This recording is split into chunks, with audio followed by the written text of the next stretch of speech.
2, 3. Bismillahirrahmanirrahim. Assalamualaikum warahmatullahi wabarakatuh. Waalaikumsalam warahmatullahi wabarakatuh. Selamat pagi, shalom. Salam sejahtera bagi kita semua. Om Swastiastu, Namo Buddhaya, salam kebajikan.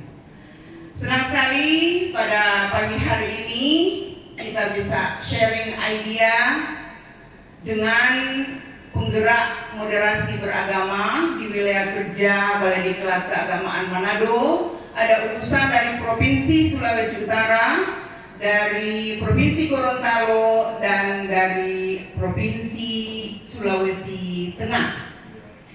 Pada pagi hari ini kita akan sharing tentang internalisasi moderasi beragama, wawasan kebangsaan, dan jati diri bangsa.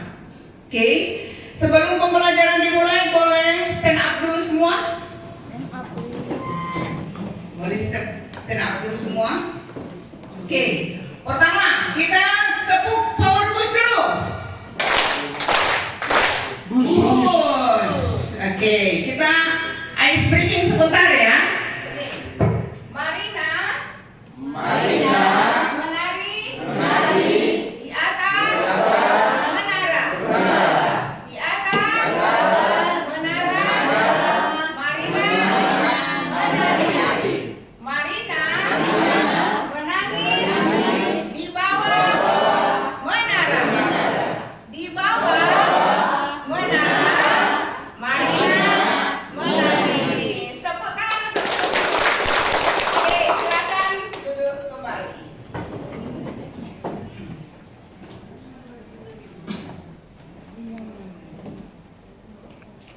Untuk mengawali pembelajaran kita pada pagi hari ini dan berkahnya, marilah kita tunggu sejenak berdoa menurut agama dan keyakinan kita masing-masing.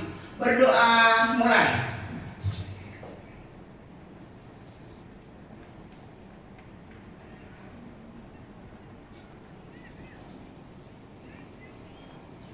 Amin. Doa selesai. Oke, kita lanjut ya diskusi pada siang hari ini.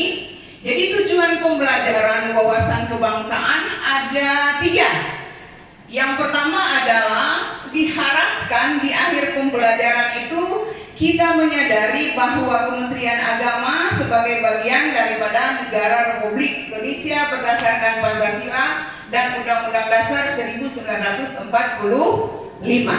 Dan yang kedua adalah menyadari jati diri kita atau branding kita sebagai pegawai di Kementerian Agama yang profesional, pegawai yang adil, demokratis, berpandangan luas, bersikap dan berperilaku moderat. Apalagi kita ini adalah agen-agen moderasi umat beragama. Dan yang ketiga adalah memahami pentingnya kedudukan Kementerian Agama yang menciptakan kerukunan umat beragama berdasarkan ketuhanan yang Maha Esa.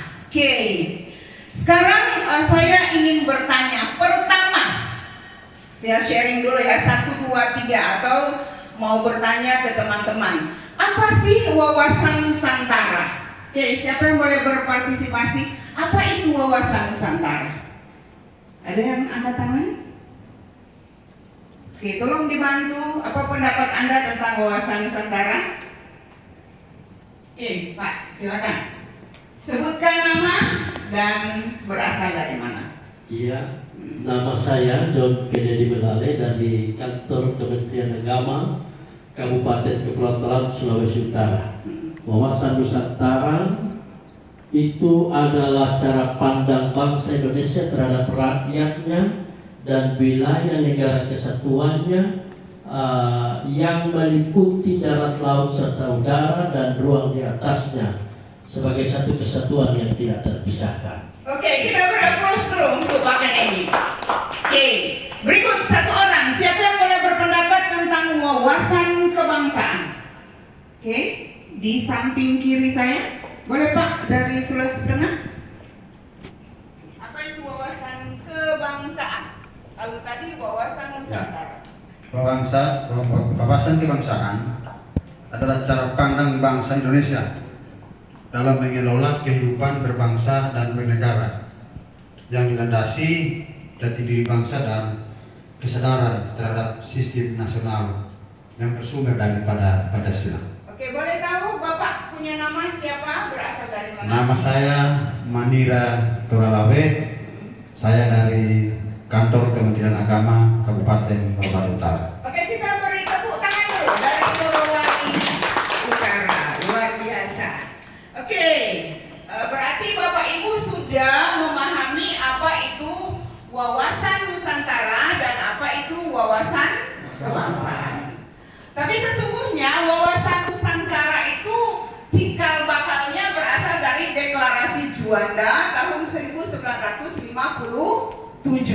Ya, di mana disebutkan seperti yang disampaikan tadi oleh Bapak dari Talaut bahwa cara pandang bangsa Indonesia, ya, mulai dari Trigartanya, Pancagartanya sampai menjadi ini wujud daripada Gatrah, ya, 8 Gatrah.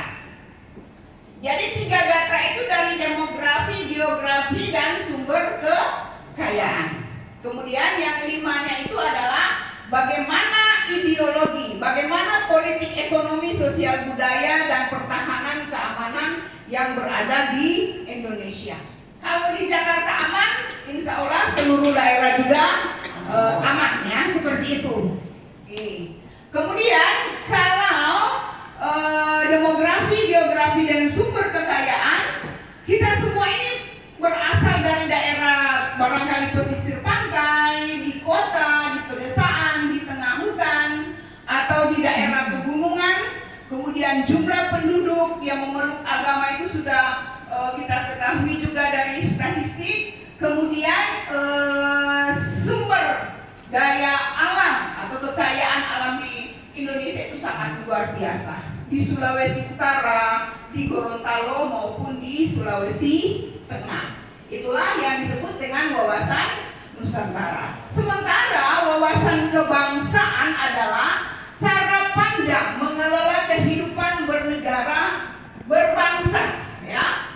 Mulai dari dasar negara kita yaitu Pancasila dan Undang-Undang Dasar 1945. Kemudian ada semboyan kita adalah Bhinneka Tunggal Ika. Walaupun kita berbeda-beda, tetapi tetap satu. Berbeda dalam agama, berbeda dalam suku bangsa, berbeda dari bahasa, tetapi kita tetap satu. Ya, itulah yang disebut dengan wawasan kebangsaan dan disebut dengan wawasan Nusantara. Oke. Pertanyaan berikutnya, menurut pendapat Anda, sampai kapan negara Indonesia ini bisa bertahan?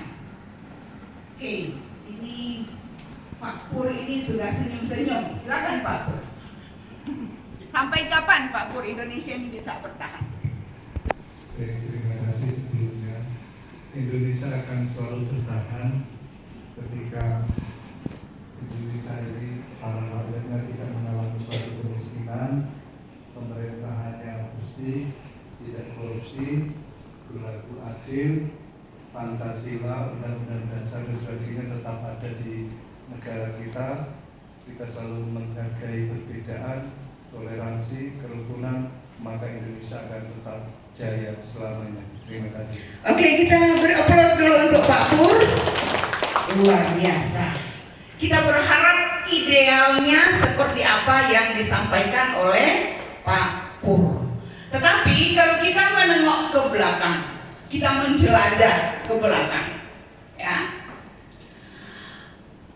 Kalau era saya dulu mengenal ada negara Uni Soviet, tapi sekarang tinggal kenangan, tinggal negara-negara bagian daripada Uni Soviet. Dan kita mengenal ada negara yang lagi bertikai sekarang adalah Rusia dan Ukraina. Itu sebenarnya adalah bagian daripada Uni Soviet. Mengapa mereka hancur?